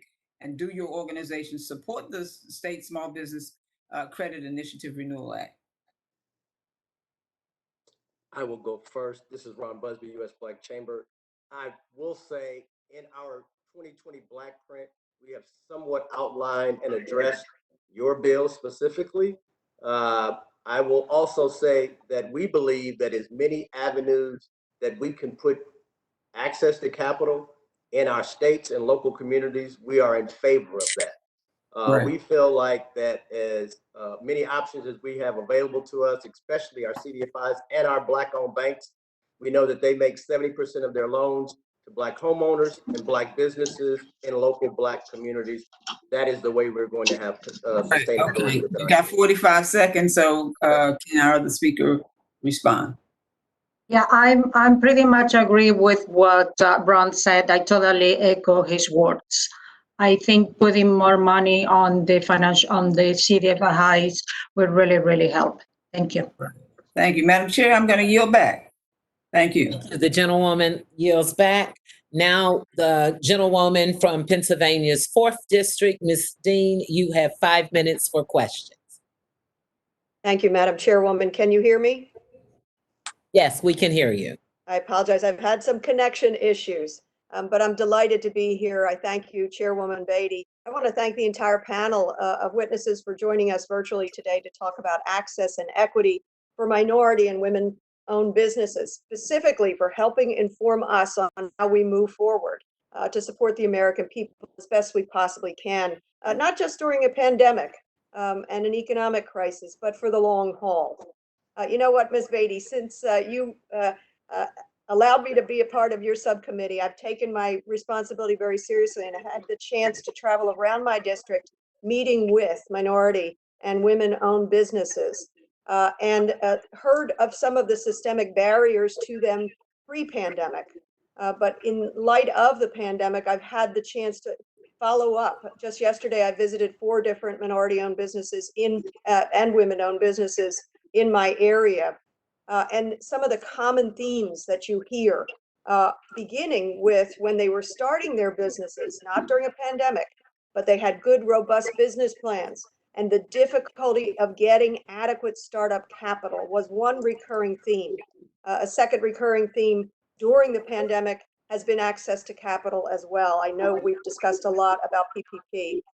In particular, I spoke yesterday with the woman who heads the Norristown Chamber, Kim Ramsey. She has her own business, and she talked about mentoring others, particularly during this pandemic, in terms of business plans, in terms of applications for relief, but also serious lack of capital support.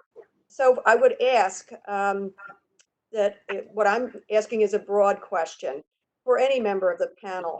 I was wondering if you could speak to these often recognized systemic barriers.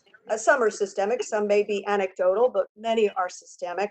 And what actions we should take beyond PPP, what actions we should take to help ensure access to support systems. And I would open that to anyone who would care to begin to answer that. Hi, thank you for the question, Congresswoman Dean.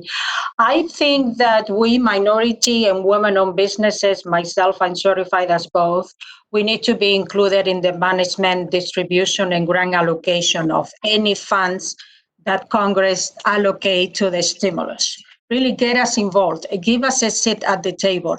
I don't think the problem will be solved until Congress really engages us, engages Ron, engages the UHSCC, the MSNDC. You gotta have either an advisory council or just some kind of council that we're there with you, sharing the issues with you and helping you to write the right legislation, just to make sure it really goes to our communities. I appreciate that. And I might ask this of the chamber president.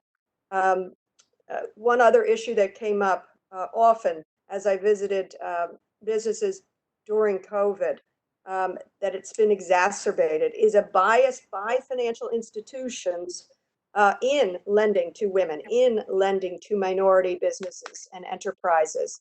Can you speak to that, and how do we break down those biases? Thank you. I'll answer that.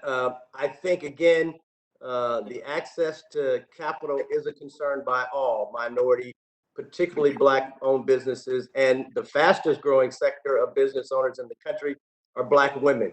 And when you ask Black women their concerns, they will say, it is possible to get credit, yes, but they pay an exorbitant price for that credit. So it's more than just having monies go into banks and banks then make loans. It needs to also be affordable so that the same business owner that is a white man is paying the same rate based upon the same credit score and the same criteria as any minority, particularly Black or brown or woman-owned business. We have to make the barriers removed so that all of us can have access to it. It's already difficult enough to run a business, and when you don't have the funding to grow, to get through difficult times, it makes it that much more difficult. And with your permission, Chairwoman, I'll pitch two bills that I have initiated. One is called Restore America's Main Street, which would be direct liquidity to businesses, not based on payroll, so that the business itself could understand and use that money where it is needed. And then the other is my NRSRO bill, which I'm very happy for the co-sponsorship of many on this committee, to get access to other credit institutions. I see my time has expired. Thank you very much, Chairwoman, and thank you to our testifiers. Thank you so much. The chair now recognizes the gentlewoman from Texas 29th District. Ms. Garcia, you have 5 minutes for questions. Thank you, Madam Chair, and I too want to thank you for bringing this topic to the table that is so important, particularly during this time of crisis, and knowing that so many small businesses are hurting and continue to hurt. And as most of our witnesses have said, unless they get help, they may not survive. I first want to associate myself with the history and comments from my colleague, my good friend from Houston, Congressman Green. I think making the MWBEs independent federal agency is a step in the right direction, and obviously it's important to get those bootstraps. But I think the boot is important, and so I want to start with Mr. Busby. I thought that was a very creative way of illustrating what the dilemma is. And tell me, why does it matter that we get all those technical resources and the help that the small business needs? Not just the capital, but the assistance that can be provided in some of these centers. Currently, there's over 2.6 million unemployed Black people in America today. Right. That's the bad news. The good news is there's 2.6 million African-American owned businesses today. If those 2.6 million businesses have access to capital, access to opportunity, then they hire Black people within their community. If that is done across the country, we don't have an unemployment conversation for Black people in America. That is a concern. As you grow the wealth of Black people, as a consumer, we're the best and biggest consumer in the country. As we earn dollars, as we grow our businesses, we spend our dollars within our local and state businesses. That is only going to boost the economy for America. So when you invest in Black-owned businesses, you are investing in ultimately. Right. But I wanted to get to the illustration of the boot. I mean, what should the boot contain in terms of technical services to make sure that those businesses can thrive and grow? Because then obviously the community grows with it, and so does unemployment increase. I think technical assistance is very important. Again, if you look at the majority of Black-owned businesses, they don't have continuing education. Thus, the majority of Black-owned businesses are doing less than $100,000. But those businesses that are doing continuing education, online training, they're all are doing above $1 million. And so we have to invest in the opportunities for our businesses to have technical assistance. And that's coming out of the gate. That's not waiting until they have already established themselves. That is from starting your business all the way through the existence of that business. That's how they will continue to be able to grow and have sustainability. Well, That looks like. Thank you. And Ms. Castillo, do you have anything to add to that in what that Yeah. contain? Thank you. Thank you. Yes, I do. Actually, we know that technology is here and is here for stay forever. And I totally agree with what Ron says. I think our community certainly need that education, because most of the business, like even if it's like a little mom and pop, like restaurant, they don't have computers. They don't know how to use a system. So I'm totally in agreement that our community does need Well, but they also would need accountants and lawyers. I remember as a lawyer helping someone with their Obviously. SBA, Section 8A. Yeah, I think that a center of excellence to educate them on how to use the computer and how to complete an application and how to really run the business. That is crucial for our community. As we know, like before. I'm sorry, please go ahead. Ms. Kerrigan, do you have anything to add? Well, I'll only say for the future startup activity and for entrepreneurship in general, that technical information is so critically important. Again, not only for existing businesses, because the world's changing every day and there's social media and it's a platform-based economy, you're going to need, those type of modern support and that ongoing support in order to navigate not only the pandemic, but also sort of this ever-changing economy. So it is vital. It's very, very vital. And again, young entrepreneurs particularly, and I think across the board and across demographics, say that access to technical information is not access to capital. Access to technical information is the number one thing that they need in order to start their businesses. They don't know where to go to. So yes, it is vital, very important. Well, thank you. And I only have 1 second, and I just say, Ms. Ross, congratulations, and you go, girl. Thank you. Thank you very much. With that, I yield back. Thank you very much. The chair now recognizes the gentleman from Minnesota's 3rd Congressional District. Mr. Phillips, you have 5 minutes for questions. Thank you, Madam Chair, and to our witnesses. And I think it's fair to say that the pandemic will surely precipitate the failure of far too many businesses. Mr. Busby already noted, I think 450,000 have already closed, and more are sure to follow suit. But prospectively, it's also going to present an opportunity for new businesses to be created once the pandemic passes. But just like so many of my colleagues have shared, including our witnesses, the hurdles to securing capital are terribly high and often too high for women and minority entrepreneurs. And that's the focus of my forthcoming efforts and also my questions. So starting with Ms. Castillo and Mr. Busby, I want to ask first about inspiration and then capitalization. First, how do we inspire, and are there any programs on which you're working or you're familiar to inspire young people to consider entrepreneurship and starting their own small businesses? I'd love to hear your thoughts on that and save some time for how we're going to capitalize them. Yeah, thank you so much, Representative Felix, for the question. Actually, young kids now, they are very entrepreneurial. I think that technology has really helped to make them more entrepreneurial. And the reason why they can work from anywhere. They have these great ideas. And I really think that technology has really triggered that in those individuals. And also because it's just the market is so tough. Jobs are difficult to get, and the pandemic certainly has accelerated that increase. So I think that young people are more motivated than ever to really start their own businesses for that, because especially if they are technological savvy, they can run a business just from like a very tiny cell phone. They can pretty much start an idea and run a business. And Mr. Busby, are you seeing the same thing amongst your members and perhaps future generations? Yeah, what we have done is we've partnered with the historically Black colleges and universities to create chambers of commerce on the university campus in the future, so that they get an entrepreneurial experience and education firsthand before they leave college. It's so often that many young people say, I want to start a business at 19 or 20 years old, but they don't have the experience or the exposure. They end up messing up their credit or their parents' credit. They end up messing up their name and an opportunity. We want those young people to partner with a mentor in an industry very similar to the idea, the concept that they have, so that they have a better chance of doing two things: long-term sustainability. What we've also seen is that many of our successful businesses don't have a succession plan.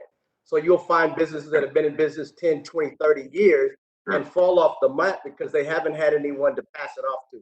And so we're asking many of our young people not to necessarily start a new business, but to go find an existing business where you can bring your talents and skills that you currently are just coming out of college or with college, bring that to some of our existing businesses and allow them to have sustainability, as well as allow you to be able to get into a business earlier and have a longer term of success. Love that. And as our witnesses might know, and my colleagues, I've authored a bill called the New Business Preservation Act. It would form a $1.5 billion allocation through the Treasury Department to partner with states throughout the country to set up essentially investment funds focused on women-owned and minority-owned startups with a one-to-one matching component in which venture capitalists can be matched with these funds to provide capital to startups. Is that the kind of program and initiative that you, Ms. Castillo, and Mr. Busby in particular feel is necessary to inspire that type of new startup environment? Absolutely, absolutely. I think that's a great idea. I think any fund, any way to get financing when you start your business is absolutely crucial. I support your idea 100%. Wonderful. And Mr. Busby? Yeah, I believe in the public-private partnership. What we're asking for from our corporate partners, if you have $100 million in assets, to take 15% of your assets that are sitting in a bank, invest those in a Black-owned bank, which then it turns around and invest in local Black-owned businesses. And lastly, as a president of a local chamber or a United States Black Chamber, invest in us, because we then turn around and give the technical assistance, the access to capital, as well as the contract and relationship opportunity that many of our businesses lack. And I love that because money without mentorship is like an engine without people. So thank you all for your time. I yield back, Madam Chair. Thank you. The chairwoman now recognizes the gentleman from Illinois 4th District.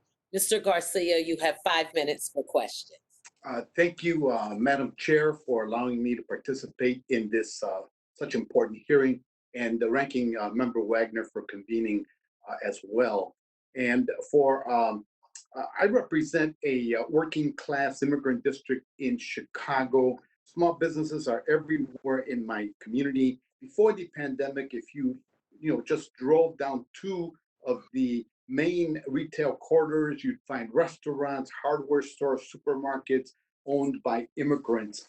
But when the pandemic passes, I'm not sure what will still be there. Businesses are shut down temporarily in March, but more and more are announcing that they'll be closed for good. We need to act fast to fix that. First of all, our businesses need revenue. They need customers. But people in my community are worried about how they can pay the rent and pay their medical bills. If the Senate doesn't pass the HEROES Act and Congress doesn't do more to ensure that people can stay in their homes and meet their needs, then no amount of loans can save these businesses. Small and minority-owned businesses also need access to credit. Before the PPP program, there were not many SBA lenders who operated in my community. After PPP was launched, it was not easy for additional lenders to get approval to make loans under the program. We have talked a lot about how hard it was for minority-owned businesses to get credit in the early days of PPP, and in my community, this is a reason why.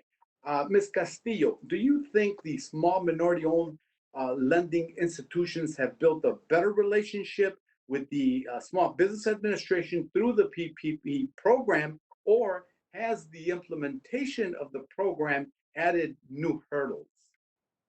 I think they have built a good relationship lately. I think since the program, when the program was implemented, didn't, but I think lately, yes. Okay, good to hear that. Encouraging. Ms. Kerrigan? I can hear it. This week, the SBA released data about those who accessed loans from the PPP program. Unfortunately, the main revelation from this release is that the SBA needs to do a better job of collecting data on this program. How can we act in Congress and in our communities to encourage better data collection by the SBA so that we can understand who benefits from these programs?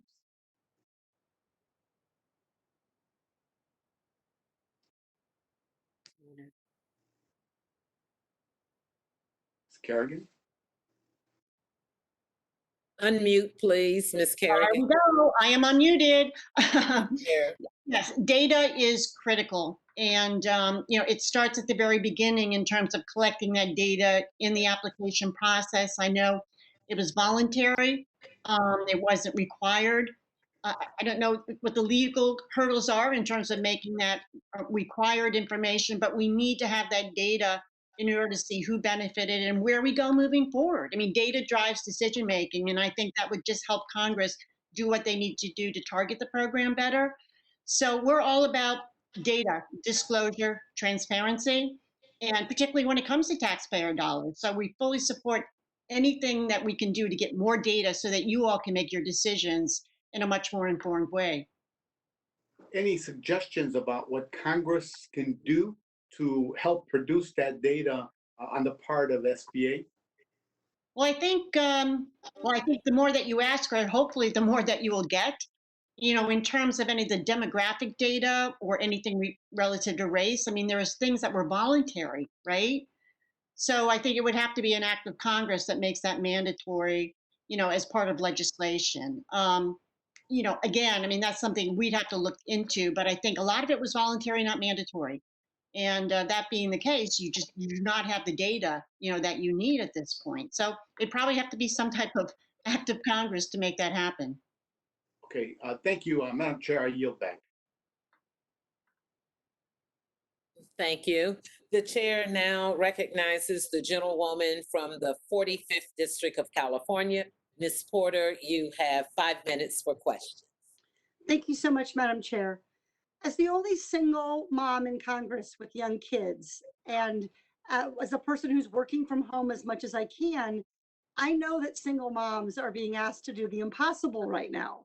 This isn't new, but the pandemic is certainly making it so much worse.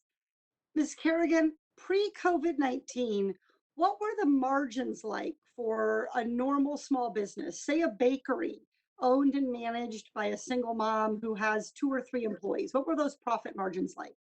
Thin. And that was back. Thin. I mean, really, on a day-to-day, I mean, literally, yes, very thin.